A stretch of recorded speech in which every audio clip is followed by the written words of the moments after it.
10 utos bago ka magsimula ng negosyo para hindi maubos ang iyong pinagpagurang pera. Number one utos, never start something you don't understand. Pag hindi mo naunawaan, wag mong pasukan. Ganun kasimple lang po.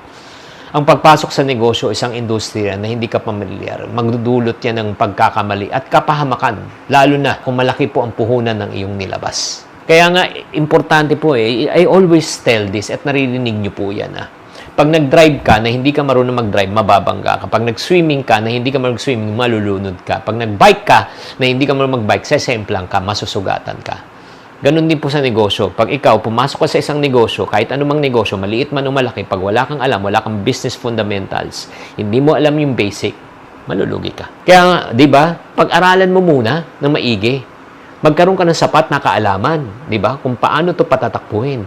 Hindi pwedeng papasok ka lang sa isang negosyo na wala kang idea at ipupuhunan mo lang dito yung perang pinagpaguran mo at yung excitement mo. Yung perang pinagpaguran, nawawala. Tama? Nalulugi. Ang excitement, pag nalulugi ka, nawawala rin. Alam, nalulugi ka pa, na-excite ka pa. Ay, grabe naman. That's number one rule.